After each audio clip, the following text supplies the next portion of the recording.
Kako teku razgovori unutar Mosta, dokle ste stigli, šta ste uspjeli dogovoriti do sada?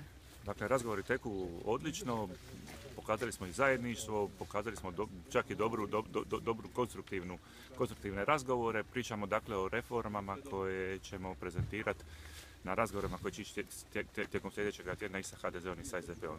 Usuglasavat ćemo reforme i nadamo se da će ih oni napokon prihvatiti. Dobro.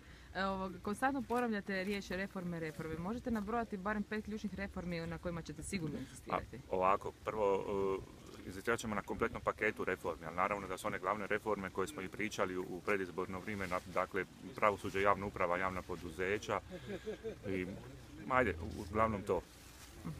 Recite mi o ovim informacijama da eventualno postoji neka razjedinjenost unutar Mosta, nejedinstvo. Što kažete na to, kakva je atmosfera unutra? Ne, apsolutno smo kompletno složni, dakle svi smo ovdje i nema nikakvoga razjedinjavanja.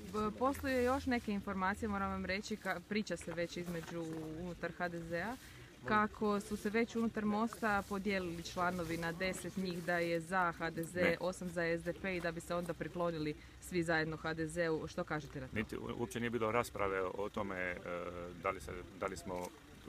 da iskazujemo osobne stavove, jesmo li prema jednoj ili prema drugoj strani. Hoćete li imati takvu točku? Najvjerojatnije, pazite, mi i dalje zagovaramo onu reformsku vladu, zato što nam je bitna kod nekih reformi za koje se traži ustavne promjene i da traži se dvotrećinska većina. Vidjet ćemo sve poslije. Naravno, u vezi svih odluka, ne samo takvih odluka, će se poštivati pravilo većine. Koliko se ovdje još namjeravate zadržati? Dok ne riješimo sve, do kasnu noć.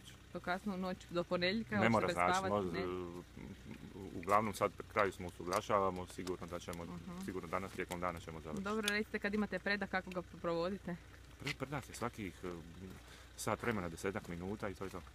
Samo za cigaru i to je to. Ko puši. Možete reći koliko se to plaća, svako sebi ili? Svako sebi.